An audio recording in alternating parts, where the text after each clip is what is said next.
I can see a strain coming from Motilal Nehru, Jawaharlal Nehru, Indira Gandhi, my father. And the strain is that your purpose in life is to search for the truth. Even I don't view myself as a politician. I'm a seeker of the truth. I seek in everything I do. My grandmother told me that we've always had dogs. And it's just been a thing in our family that we always have dogs. The dogs are almost like family. I suddenly disappear. You find Jawaharlal Nehru sitting here. क्या पूछोगे उनसे? I say to him, tell me the one thing that you think I should never ever do. And I know the answer to that.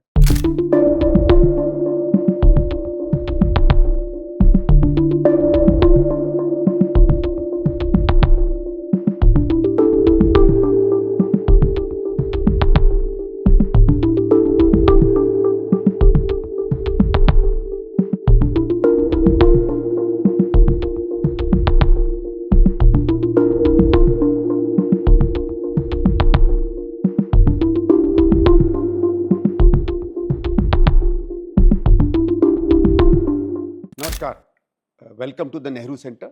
Nehru centre में आपका स्वागत है। और आज एक विशेष व्यक्ति से हम लोग बात करना चाहते हैं। मैं उनका थोड़ा परिचय अपनी तरफ से दे दूं। उनका नाम है राहुल गांधी। पिछले 20-25 साल से देश का राजनीतिक पटल आप माने तो उसमें बहुत प्रमुख रूप से अपनी एक भूमिका निभाते रहे हैं। तो Rahul ji, thank you for giving time. आप पार्लियामेंट चल रही है उस बीच में समय दिया, इट्स रियली ग्रेटफुल। आपका क्योंकि परिवार रहा है, स्वाभाविक नेहरू जी से जुड़े रहे हैं। What are your first memories of him? Family में कैसे उनके बारे में सुना, क्या सुना? इंदिरा जी से सुना, राजीव जी से कुछ, something from Sonia ji? I've never been asked that question before, and when you're asking me that, he was everywhere. Mm-hmm. And later I realized that in a lot of the things that my grandmother used to say to me, and the way she used to think about things, it came from him. Achha. But if you were to ask me what is my first memory, when did I first hear of him, I can't really tell you. I don't have one memory. And also, I mean, my grandmother would talk about him as Papa, you know, as Papa father. या Papu? Both. Okay. I mean, to me, she would say my Papa or Papu. And she would talk about him just as a, you know, like the same way I talk about my mother or my father, and experiences, you know, that, for example, he really liked the mountains. Then I remember we were in Kashmir once and she said, oh, you know, he almost died. He fell into a glacier. ये कब की बात है? I think he had gone trekking and then he had fallen into some glacier and then... When he was Prime Minister? No, much before. Much before. Yeah. So that story I remember. But I can't place which was the first time I heard of him. Also, the other thing that's underestimated, that the sense I got is that Jawaharlal Nehru was fundamentally shaped by his father. So his father also had a very important role in who he was and what he became. Underestimated role. Motilal ji. And his father was a very particular type of person. When you know, when Gandhi ji was thrown out of the train in England, so my great grandfather and his cousins decided that they would go to the railway station, Allahabad railway station, and throw some Britishers out of first class. Yeah. You know, so they went there and they pulled some Britishers out and threw them out of first class. It's not known. But that was his spirit was very interesting. He was a very unconventional person, you know, and he shaped, it's very clear to me that he shaped my great grandfather. This idea that is very deep in my family, that politics is actually about truth. And that the idea of having an image of you, a public image of you, is a fundamentally flawed idea. No matter how beneficial it might be, it's a fundamentally flawed idea. That is the central idea that Gandhi ji, of course, completely lived by and took. And parallelly, Jawaharlal Nehru was also doing that. You know, I mean, I in his autobiography, I think, or one of his books, he writes that, you know, one of the things that's made me happiest in my life is that I've always had the courage to tell the truth. Yes, you know? yes. He says that. So it is this idea that, to me, is actually Nehru. Rahul ji, I think now that you've been telling me this, and I think it's एक बड़ा इलाका खुलता है। जैसे जैसे आप बड़े हुए, कैसे कैसे ये कहानियां which came from more of a personal side of Indira ji, Pandit ji and others, और स्वाभाविक है कि since they were all political people and came through a great tumultuous period, you know, politics must have been as much a part of their life as anything else. How did you come to start knowing, say, the political Nehru, the political Motilal? वो transition कभी family में हुआ या No, कभी बातचीत में हुआ? there was no political Nehru. Okay. There was no political Indira Gandhi. Mm-hmm. They viewed the world as completely connected. Mm-hmm. So they did not view themselves as being politicians. If you were to ask me how they viewed themselves, all of them. I never met my great grandfather. I never met Motilal ji, but I can see a strain coming from Motilal Nehru, Jawaharlal Nehru, Indira Gandhi, my father, and the strain is that your purpose in life is to search for the truth. And that's really how you view yourself. No matter what you do, that's the frame. My grandmother did not view herself as a politician. If you were to ask me, she viewed herself as somebody who was living their life and had multiple things that they were doing.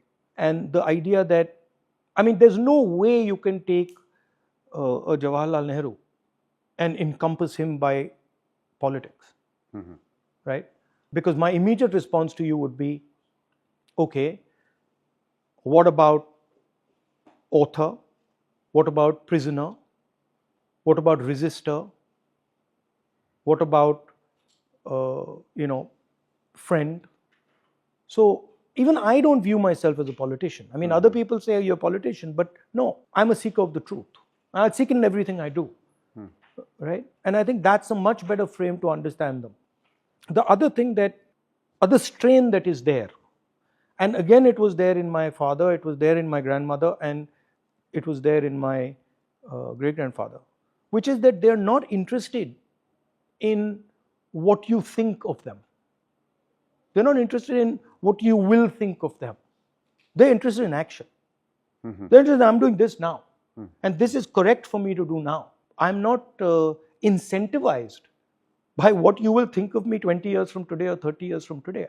So that other strain, right, that you're searching for your truth, which is why Mahatma Gandhi became such a big part of my great-grandfather's life, because it was a collective journey with Mahatma Gandhi as sort of, in the Indian tradition, as the guru, as the guide. But these two strains I see very clearly, that they don't really care what people will think of them. They're not acting because people think they should act like that. Never. They're acting because this is what we think is true.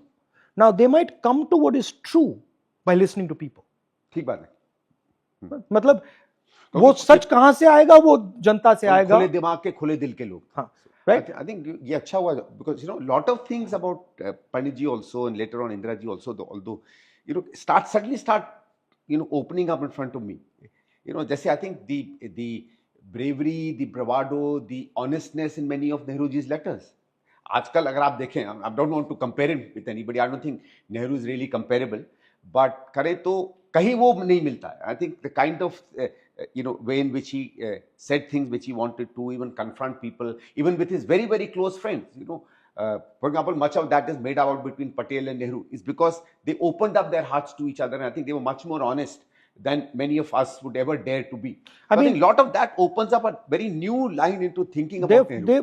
Patel and Nehru, they were friends, and they were great friends, but they had disagreements on direction. And that's perfectly fine. That's perfectly fine. Even Mahatma Gandhi and Nehru had some differences on direction. But these two strains I clearly see, and I see them in myself also. They are damaging also politically in today's context. कैसे? Because आजकल लोग सच्चाई नहीं सुनना चाहते. But somebody has to tell it. As a politician, if you frame it that way, it's easier to say, भाई आप ये सुनना चाहते हो, बता देता हूँ. But my soul doesn't let me do it. I just can't. And I'm like, okay, I'll take the hit. I'm happy to take the hit. But I'm not going to veer off from the truth because you want me to. It's like ek prakar ki, I don't know what it is. Pandit Nehru did both during the freedom movement and as Prime Minister.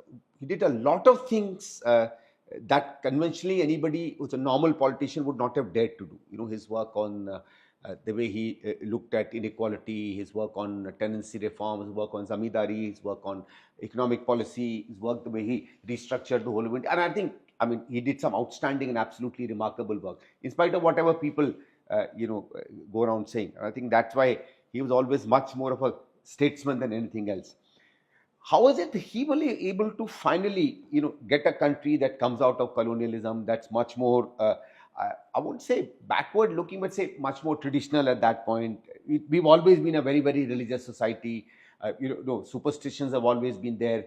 How is it that, because you're saying that, today you said sometimes वो सच्चाई शायद लोगों में ना उस तरीके से जा पाए, and as you said कि you also sometimes feel कि उसका एक backlash आता है या political success नहीं आता. How is it that somebody like him was able to do that? And perhaps is it because India as a society, as a voters, we've changed slightly, या थोड़ा माहौल कुछ वैसा है? I mean, where do you peg it? Because आप तो इतना घूमते हो ना, आप connect करते हो लोगों से. We were in a much harder situation in 1935 than we are today. We were ruled by the British. The large mass of India was ruled by the British. It was a partnership between the British and the Maharajas, between the Maharajas' bureaucracy, between the Maharajas' armies, between the Maharajas' business system and the British. And the Indian people were completely squeezed. In some ways similar as to what's going on today with Adani, Ambani and stuff. But we were much more courageous at that time than we are today. Today what is missing is, certainly at the leadership level and also overall, people are scared, right? And these people were not scared. I mean, their whole thing, Gandhi, Nehru, Patel, Ambedkar, their whole thing was confronting fear, becoming friends with your fear. And really that's what they taught. Nehru didn't teach socialism or politics or science. No, Gandhi didn't teach any of those things. All Gandhi and Nehru did was they showed India that you can be brave, you can be courageous. And millions of people followed them. So that to me is the difference. All human endeavor, all powerful human endeavor is a confrontation of fear. Whether you're a scientist or you're an engineer, whatever you are, if you're doing something well, what you're actually doing is confronting your fear. You're saying, okay, these gentlemen are fighting the British Empire. That is scary. That is scary. I mean, that's a very scary thing. They are going to jail, they are being beaten up, they can be killed. If the British Empire wanted to kill Mahatma Gandhi or wanted to kill Nehru, it was like it was like that. So you are sitting there facing death. That's why these people arise. Also, Rahulji, it takes far greater strength for passive, non-violent resistance than any other. I think non-violent resistance is, you need to be probably the bravest. Samne bandook ho, lat ho, and all that you are raising is your moral unity. And it's very difficult. If you want to do non-violence resistance, then truth is your only weapon. Truth is your. It's that Arjun story, that no matter what you did to Nehru, Mahatma Gandhi, Ambedkar, no matter what you did to them, they were not budging from the truth. That's why they became who they became. So Nehru's the idea of resistance and clarity about the truth and bravery. That's what it is. Rahulji, let me ask you one question, and whether you also got some idea from Indiraji from this. At the time of Nehru, he was one among stalwarts. I mean, as you say, probably any one of them could have become India's Prime Minister. The others were great stalwarts themselves, okay? And I think his greatness was that he was great amongst greats. I think you could have taken, I suspect that in that time, the Congress party probably had a pool of 50 people who could all lead India. Many of them we know, certainly Mahatma Gandhi, Jawaharlal Nehru, Patel, Bose, Many of them we don't know, Yeah. right? And many were in the States. But Many were in the probably equally capable. Yeah, equally capable. Equally capable. Just in a different place in the freedom struggle. Hmm. But what the freedom struggle was doing, freedom struggle was like sandpaper. Like sandpaper. Yeah. So it was just removing everything that was not truthful. If you're fighting the British and you have a single lie, they'll get you. Like today, if you're fighting the BJP and you have anything to hide, you've been corrupt or you've got anything to hide, you're finished. So what protects you in an environment when there is oppression? The truth. The reason I can say whatever I want is because the truth protects me. And I don't run off suddenly from the truth. And if I don't run off from the truth, I'm protected by the truth. So that's what these leaders were showing. That's what an Indian leader is. So Rahul ji, एक बताइए, take these leaders and the fact that while they were very popular, you know, Sardar Sahab ko le lijiye, Nehru ji, Gandhi ji, of course, even Maulana Azad, all the others, I mean, each one of them was extremely popular. They were popular in spite of many of their ideas that directly confronted many other beliefs in society, whether it's on caste or religion. Let me correct you. How come they still were able to maintain that confidence? Let me correct you. Actually, if you look at Gandhi carefully, you will find that he was extremely unpopular with the Indian elite. They hated him. Elite, yes. They absolutely hated him. The newspapers hated him. The businesses hated him. The Maharajas hated him. The British hated him. The masses liked him. Right? So, and slowly, as the masses lined up behind him more and more, then others started to like him. How come there was a particularly different kind of leadership that leads India in the 30s, 40s, 50s, and through extremely tough times, and leads them against probably the world's greatest empire the world has seen. My favorite. What's the difference today? My favorite story is Fidel Castro's story. So a journalist goes to Fidel Castro, and he says, you're a genius. And Fidel Castro says, why? American journalist. He says, why? He says, because you've found these guys, Che Guevara, Camilo Cienfuegos, these guys are unbelievable guys. They're ready to die for the revolution. What is your technique? How do you manage them? And how do you find them? So Fidel Castro looked at him and said, you're an idiot. He says, I don't find them and I don't manage them. So he's like, what do you mean? He's like, no, I don't do it. Batista does it. Acha. So all I do is, I stand in one place and these people come. When Batista's army, Batista was the man he was fighting. When Batista's army comes, half of them run and the other half get killed. What's left are the people you're talking about. So it is always the attacking force that creates the leadership. It's never the leadership that is being created. This is a selection process. There were millions of people who stood against the British. Many of them died. Many of them ran away. Many of them colluded. And these people were persistent. They kept standing there. They didn't back down. And that's why you view them as leaders. Savarkar's picture would have been up here if he hadn't signed that letter. The British unselected Savarkar. They broke him. That's just what happened. They couldn't break him. They couldn't break him. They couldn't break Patel. They couldn't break Bose. They couldn't break Ambedkar. Simple. So leadership is always about standing against the pressure. Are these also part of the legacy of Nehru that inspires you or motivates you? Or is there anything else? I go with the same frame that what my grandmother told me. Nehru is the people of India. Nehru exists because of the people of India. Nehru is an expression of the people of India. If the people of India were not there, meaningless. If that connection with the people of India was not there, meaningless.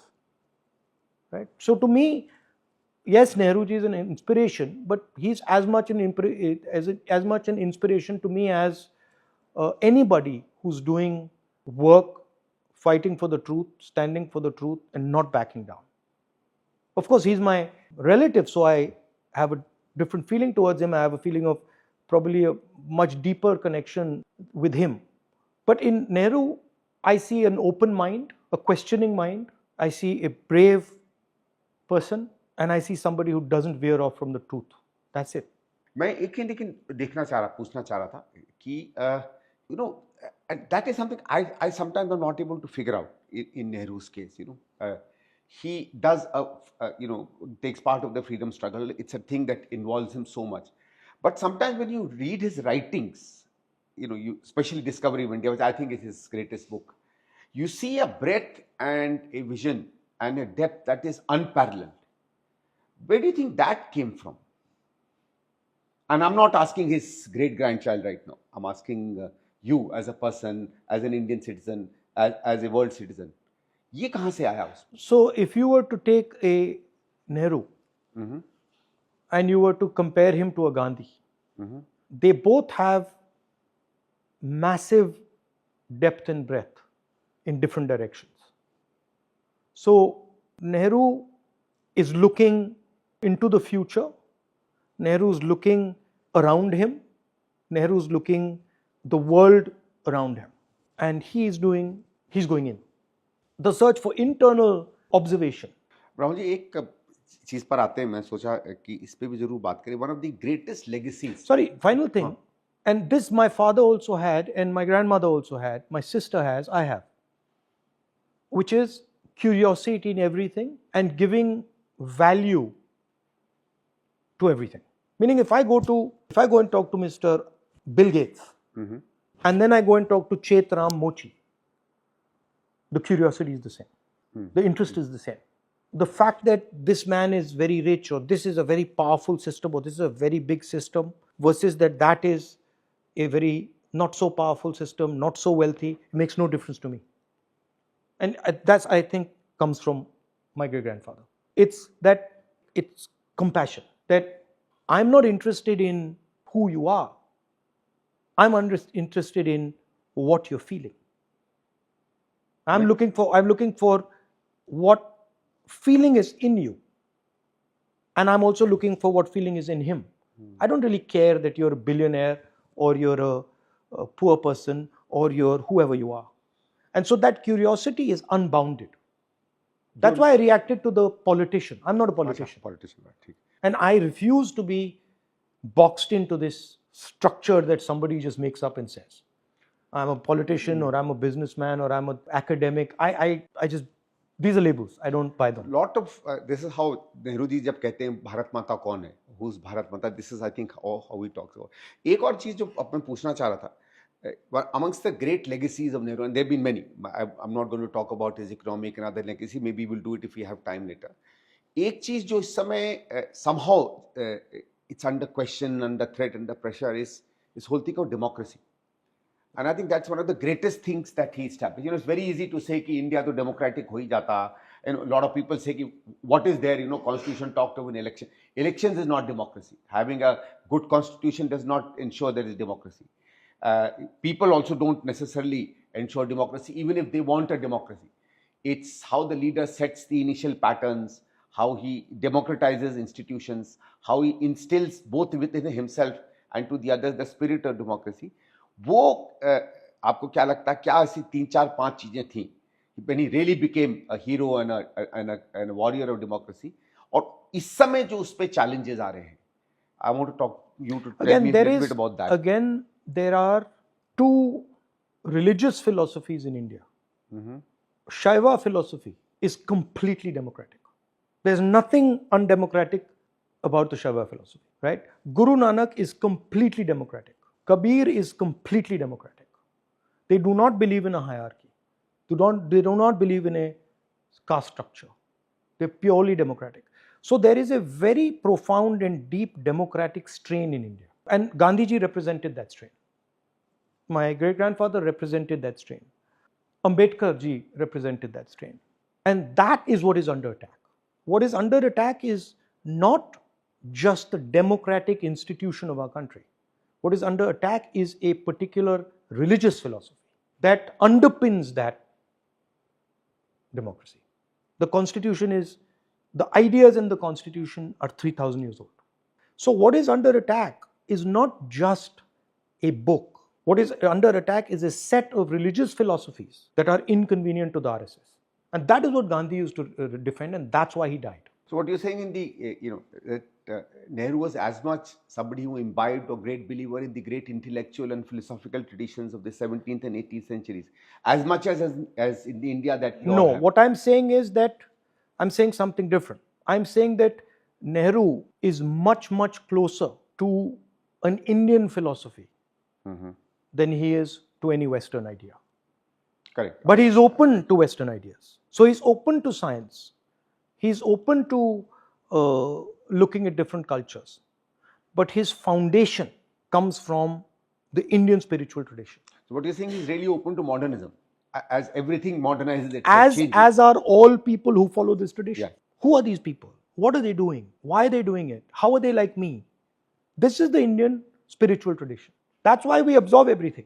So in many senses, actually, in 47 to establish it, put it part of that, get this continuity with our ancient tradition, that's, I think, a battle or a war that Nehru fought very adequately and substantially. But इस समय जो इस पर threat आ रहा है, and many people also call it almost like an existential threat. इस समय क्या है that needs to happen, and you're calling yourself a lot of things, and I perfectly agree with that. But somewhere or the other, you're also a public person. So somewhere or the other, we also have this great duty upon our head to look at what he did in 47, 48 and continue to do that today. What a Nehru or a Gandhi did was tell India the reality of what they were facing. India was refusing to accept that for many years that they were enslaved by the British. Large majority of our elite was perfectly happy with the British, right? And what Gandhiji and Nehru said was, this is slavery. You will never be successful under the British. So in a sense, they awakened India and made India look at the truth. Now India has certain truths which India is not ready to face right now. It's going to have to face them. There's no way out. You're going to have to face them. You're going to have to develop the courage to face them. You have huge unemployment. Your entire economic system has failed. You have a complete lack of harmony in the country. These are truths. And these things are damaging. They're damaging for the future of India.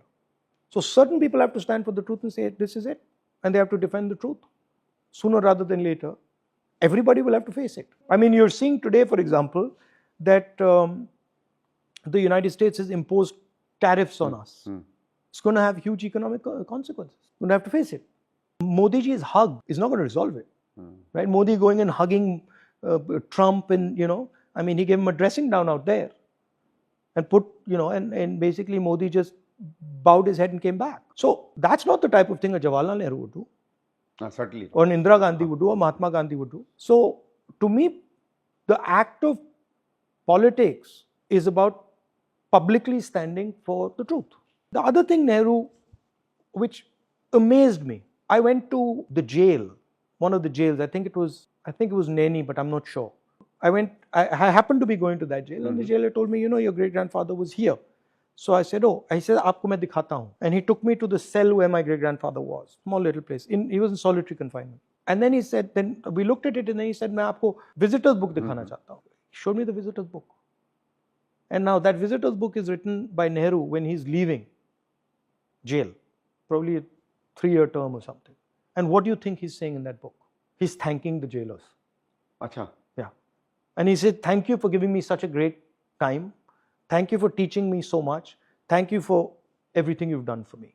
So these people had no enemies. They didn't view the world as me and my enemy. They understood very well that there were forces that were resulting in what was going on. And what you had to fight was the forces. मैं कह रहा हूँ दो चीजें जो नेहरू जी के बारे में lot of people know, a lot of people don't, is that there are many shades to his personal life. I think 2 things that stand out. One is his pets, and I think that's something which is in part of your family's tradition. Indira ji के पास रहे हैं, आपके पास रहे हैं. Tell us a little bit about that from Nehru's time to yours. Now that you say it, one of the first times I heard about my great grandfather was when my grandmother told me that we've always had dogs. Acha. Right? And it's just been a thing in our family that we always have dogs. There's never been a time in my life where we haven't had dogs. And we are very fond of all animals. Going to the forest, seeing wildlife. My mother does bird watching in her garden. She knows all the birds, all the plants. So that curiosity has been there. The dogs are almost like family. Have you kept pets Yeah, other I've than got dogs? pets other than dogs. We had a parrot, cat we had, rabbits we had once. Okay, and any traditions of food and all that come from Panditji's time, or from your family traditions in your? Yeah. We at lunch we always have desi food, Kashmiri food. Acha. Often, yeah. Acha. So dum aloo, khatte aloo, kofta, some types of bhindi. There's a bunch of things that my mother does. Acha. And in Indraji's time also? Same, that was always. Okay. Yeah. So, and how do you get cooks to make that? Oh, it's handed down. So our cook was taught by the earlier cook, was taught by the earlier cook, was taught by the earlier cook. Yeah, so that's there. So in many senses, Nehruji remains in many ways in your Yeah, family. our tailor is the great-great-grandson. Mama's tailor is the great-great-great-grandson of the gentleman who invented the Nehru jacket, who was my great-grandfather's tailor. Yeah. Oh, acha. Wow. Yeah. I think So he made the Nehru jacket. He made the Nehru jacket. Oh.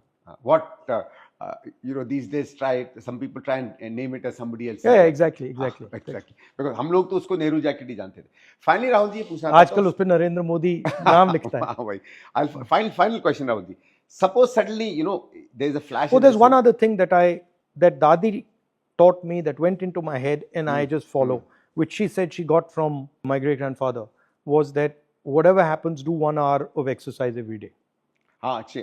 वो एक सवाल मैं भूल गया, मैं पूछना चाह रहा था. So I saw that. I mean, throughout her life, I never saw a day when Dadi didn't do 1 hour of exercise ever.